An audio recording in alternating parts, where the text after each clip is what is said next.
Baik, Assalamualaikum warahmatullahi wabarakatuh. Selamat datang, berjumpa lagi dengan saya Rina Helmina dan rekan saya Logas Karomen.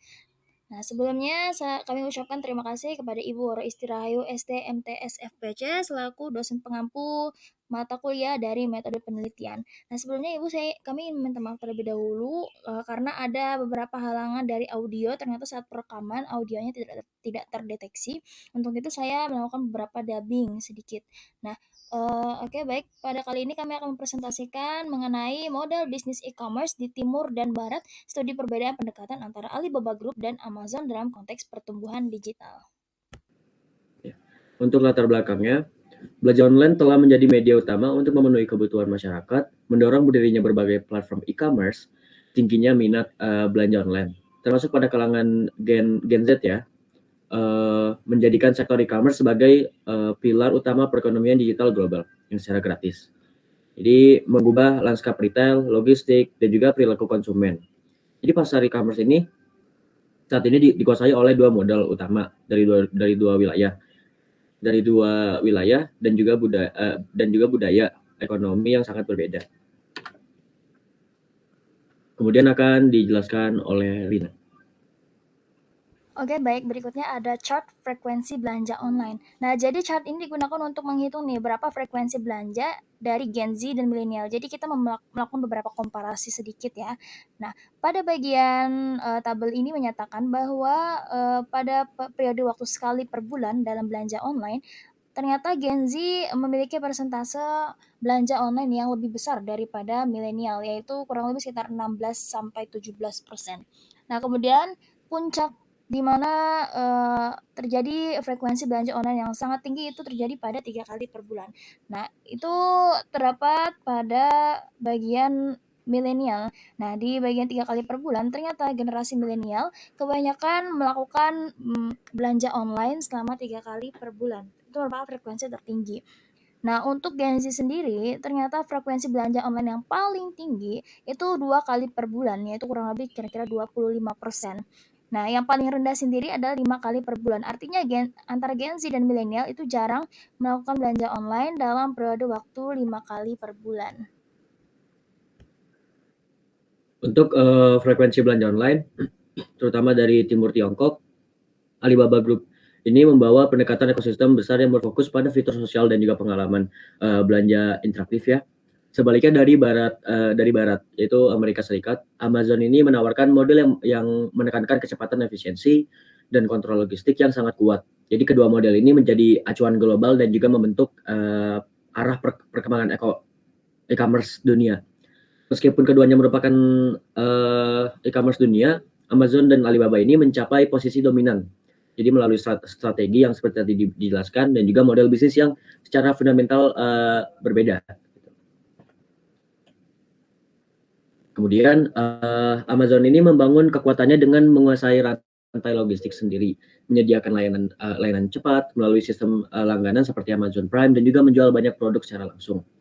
Sementara itu Alibaba tumbuh pesat dengan fokus pada marketplace pihak ketiga, seperti memfasilitasi jutaan penjual untuk bertransaksi di platformnya, serta mengembangkan ekosistem super app yang menghubungkan belanja, pembayaran, hingga layanan digital lainnya. Kemudian untuk pendapatan Alibaba ini akan dijelaskan oleh Dina. Oke, baik. Terima kasih kepada saudara Lugas. Berikutnya adalah chart batang yang memperlihatkan pendapatan dari Alibaba dalam satu dekade ke belakang dari 2015 hingga 2025. Nah, pada chart ini memperlihatkan bahwa pertumbuhan dari ekonomi Alibaba terbilang sangat stabil karena dari paling awal yaitu pada tahun 2015 hingga pada tahun 2025 kita dapat melihat bahwa pendapatan dari Alibaba terus meningkat sangat pesat. Nah, kita lihat bahwa pada tahun 2015 pendapatan awalnya dari Alibaba adalah 76.206 yuan dalam juta, berarti 76.204 juta yuan. Nah, hingga pada tahun 2025 pendapatan Alibaba meningkat sangat pesat, yaitu sebesar 996 347 juta yuan. Kemudian ada e-commerce Tiongkok. Untuk e-commerce Tiongkok ini, dia ini berkembang sangat cepat ya karena masyarakat hidupnya itu dalam lingkungan yang didominasi pengguna smartphone. Kemudian pembayarannya itu non tunai yang sudah sangat luas serta integrasi yang kuat antara belanja seperti media sosial dan juga hiburannya. Untuk kombinasinya ini membuat pengalaman berbelanja online di Tiongkok ini menjadi sangat praktis, interaktif, dan juga menyatu dengan aktivitas sehari-hari para untuk penggunanya. Kemudian akan dibahas oleh Rina. Oke, baik. Terima kasih kepada Saudara Lugas atas penjelasan sebelumnya. Baik, pada kesempatan kali ini saya akan menjelaskan nih terkait pendapatan Amazon pada satu dekade ke belakang dari periode 2014 hingga 2024. Pada diagram batang di sini menyatakan bahwa peningkatan dari pendapatan Amazon terbilang cukup stabil. Dari yang awalnya pada tahun 2014 Amazon memiliki pendapatan sebesar 88,99 miliar dolar. Nah, hingga pada masa sekarang 2024 pada akhirnya Amazon dapat memiliki pendapatan sebesar 638 miliar dolar. Dan jika kita lihat pada 2024 ke belakang, penurunannya cukup stabil, tidak ada kurva batang yang jomplang alias peningkatannya selalu ke atas, tidak ada peningkatan yang berkelok-kelok atau berliku-liku. Kemudian ada e-commerce Amerika. Untuk e-commerce Amerika ini, dia ini berkembang dalam lingkungan yang sejak awal itu didominasi oleh pengguna kartu kredit ya, didukung oleh jaringan retail fisik yang sangat kuat serta fokus pada pengalaman pelanggan yang menekankan kenyamanan dan kecepatan. Jadi kondisi ini membuat platform e-commerce di Amerika Serikat ini tumbuh dengan prioritas pada layanan yang praktis, pengiriman yang cepat, dan juga sistem pembayaran yang mudah digunakan oleh konsumen. Kemudian ada e-commerce Indonesia. Untuk e-commerce Indonesia itu sendiri ini seperti yang kita lihat di sini ada Tokopedia, ada Shopee, ada Lazada, ada Zalora, ada Bukalapak, ada JDID, ada Blibli juga.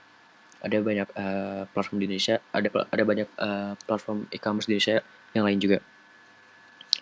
Dan ini untuk platform di Indonesia ini, dia ini didorong oleh populasi muda yang sangat aktif menggunakan smartphone dan juga cenderung mengakses internet secara mobile first.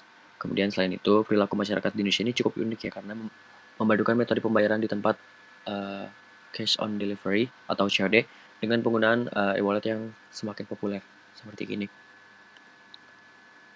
Kemudian ada rumusan masalahnya. Untuk rumusan masalah itu sendiri ini dia bagaimana model bisnis e-commerce Alibaba Group ini pendekatan timur berbeda secara fundamental dengan Amazon, pendekatan barat dalam hal logistik, platform, dan ekosistem. Bagaimana perbedaan pendekatan Alibaba Group dan juga Amazon mempengaruhi dinamika persaingan dan juga pertumbuhan e-commerce di Indonesia, mengingatkan tantangan geografis dan juga perilaku pembayaran lokal. Kemudian, bagaimana platform e-commerce di Indonesia mengadopsi dan juga mengkombinasikan elemen-elemen dari model bisnis e-commerce timur dan juga barat untuk menciptakan strategi yang efektif di pasar domestik tersebut. Kemudian untuk tujuannya sendiri, ini ada 3 ya. Pertama ada menganalisis dan juga membandingkan strategi utama model bisnis e-commerce antara Alibaba Group dan juga Amazon. Kemudian kedua itu ada mengidentifikasi implikasi dan juga pengaruh dari kedua model bisnis raksasa dunia tersebut terhadap perkembangan pasar e-commerce di Indonesia. Kemudian menggambarkan bagaimana platform e-commerce domestik Indonesia beradaptasi dan juga menggabungkan karakteristik model timur dan juga barat dalam rangka memenangkan pasar lokal. Oke, kemudian ada manfaatnya. Untuk manfaatnya ini dia bagi akademisi memberikan kontribusi literatur di bidang ekonomi digital dan juga manajemen strategis, khususnya ini mengenal perbandingan model bisnis e-commerce global dalam konteks pasar perkembangan seperti Indonesia. Kemudian bagi praktisi atau perilaku bisnis e-commerce menyediakan wawasan strategis mengenal keunggulan dan juga kelemahan adopsi model timur, ekosistem terbuka, dan juga model barat integrasi vertikal yang dapat digunakan untuk merumuskan strategi bisnis di Indonesia. Kemudian bagi konsumen atau masyarakat dapat memberikan pemahaman yang lebih baik mengenal faktor-faktor yang membentuk pengalaman belanja online mereka dan juga dinamika persaingan antar platform tersebut. Kemudian landasan teori ini, kemudian untuk landasan teorinya ini akan dibahas oleh Rina. Oke, baik, berikutnya ada landasan teori. Nah, yang pertama ada konsep e-commerce dan model bisnis. Definisi dari e-commerce sendiri adalah aktivitas penyebaran, penjualan, pembelian, pemasaran produk berupa barang atau jasa, dan pertukaran informasi yang dilakukan melalui sistem elektronik seperti internet dan jaringan komputer lainnya. Nah, kemudian untuk evolusi dari e-commerce sendiri, yang dimaksud ialah pergeseran dari model bisnis yang awalnya business to consumer atau B2C sederhana ke model yang lebih terintegrasi melalui platform ekonomi. Nah, kemudian ada klasifikasi model bisnis e-commerce. Nah, model B2C yang dibahas sebelumnya yaitu model business to consumer itu berarti penjualan langsung dari perusahaan ke konsumen. Nah, contohnya seperti Amazon sebagai retailer. Nah, kemudian ada model C2C atau consumer to consumer, yaitu berupa transaksi antar individu yang dikelola oleh sebuah platform. Nah, kemudian ada model marketplace, di mana platform yang mempertemukan penjual pihak ketiga dengan pembeli. Ini adalah inti dari kedua perusahaan tersebut. Nah, kemudian ada juga fokus dari Alibaba dan Amazon. Fokus sendiri dari Alibaba yaitu berupa enabling atau memberdayakan pedagang kecil dan menengah. Nah, lalu untuk fokusnya Amazon itu berupa customer obsession atau berupa dari obsesi dari pelanggan, terutama kenyamanan dan kecepatan logistik yang diberlakukan kepada pelanggan. Nah, kemudian ada model bisnis dari Alibaba Group sendiri. Strategi platform yang terbuka, yaitu dengan konsep fokus pada Alipay atau pembayaran non-tunai, Cainiao secara logistik, dan Taobao atau Tmall sebagai marketplace sebagai triple play yang saling menguatkan. Nah, kemudian ada teori jaringan yang digunakan, yaitu nilai platform meningkat seiring bertambahnya jumlah pengguna, penjual dan pembeli. Nah, kemudian ada ekosistem yang digunakan ialah ekosistem new retail. Intinya, new retail berarti revolusi retail yang memanfaatkan teknologi dan data besar untuk menawarkan pengalaman belanja yang personal, efisien, dan tanpa batas, mencakup teori integrasi online dan offline. Kemudian ada model bisnis dari Amazon sendiri. Nah, yang pertama ada strategi roda gila, yaitu berupa komponen harga rendah. Komponennya sendiri yaitu adalah harga rendah, kemudian dengan harga rendah tersebut akan memberikan pengalaman pelanggan yang baik. Nah, ketika pengalaman pelanggan telah baik, maka akan terjadi yang namanya peningkatan lalu lintas pada jual beli transaksi. Nah, ketika hal itu terjadi, maka akan lebih banyak penjual dan hal itu dengan hal itu maka skala ekonomi akan meningkat dan memberikan harga yang lebih rendah. Oh, berarti untuk itu harga dari barang yang ada di Amazon sendiri bisa terhitung lebih rendah apabila banyak penjual dan pembeli yang ada di aplikasi tersebut. Nah, kemudian fokus dari Amazon sendiri yaitu adalah logistik yang efisien, yaitu berupa fulfillment by Amazon atau FBA dan layanan berlangganan seperti Amazon Prime untuk menciptakan loyalitas. Nah, kemudian untuk ada bagian model vertikal integrasi dan kontrol rantai pasok dengan implikasi memberikan kontrol kualitas yang lebih tinggi tetapi membutuhkan investasi modal yang sangat besar yaitu capital intensif. Oke, kemudian ada konteks pertumbuhan digital Indonesia. Untuk konteks pertumbuhan digital Indonesia ini akan menjelaskan karakteristik pasar e-commerce di Indonesia. Di sini ada 3 ya, ada demografi, ada infrastruktur logistik, kemudian ada metode pembayarannya. Untuk demografi tersebut, Indonesia ini adalah pasar yang didorong oleh generasi muda dan juga pengguna perangkat seluler yang intensif. Kemudian infrastruktur logistik, jadi dia ini menjelaskan tentang tantangan geografis atau kayak kepulauannya dan juga fragmentasi infrastruktur jalan dan juga gudangnya. Kemudian metode pembayarannya. Untuk metode pembayarannya ini rata-rata ini dia kebanyakan itu cash on delivery atau COD ya, dengan pembayaran transfer bank dan juga pembayaran transfer bank. Kemudian teori adopsi teknologi. Untuk teori adopsi teknologi tersebut di sini ini menggunakan teori seperti diffusion of innovation yang menjelaskan bagaimana dan mengapa ide atau produk atau teknologi juga yang baru menyebar atau diffuse ya bisa dibilang dalam satu masyarakat dari waktu ke waktu. Teknologi acceptance ini atau model TIM yang berfokus pada faktor-faktor yang mempengaruhi keputusan individu untuk menerima atau menggunakan teknologi ini digunakan untuk memahami bagaimana konsumen dan juga UMKM di Indonesia ini mengadopsi platform e-commerce yang berbeda. Dalam konteks pasar Indonesia sebagai pasar berkembang dengan sejarah transaksi tunai yang panjang, kepercayaan bukan hanya faktor pendukung, tapi seringkali banyak masyarakat di Indonesia ini tuh utamanya adopsi e-commerce. Ada komparasi model bisnis. Untuk fiturnya itu ada fokus strategi, ada ada inventory, serta ada logistik. Untuk Alibaba Timur itu membangun ekosistem luas dan memperdayakan pihak ketiga. Kemudian mayoritasnya itu adalah marketplace atau asset light.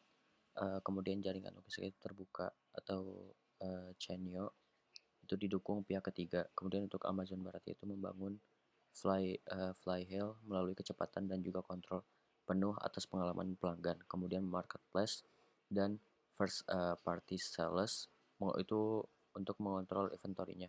Kemudian rantai pasok yang sangat terintegrasi atau FBA atau bisa dibilang kontrol penuh lah. Sekian dari presentasi kita kali ini. Wassalamualaikum warahmatullahi wabarakatuh.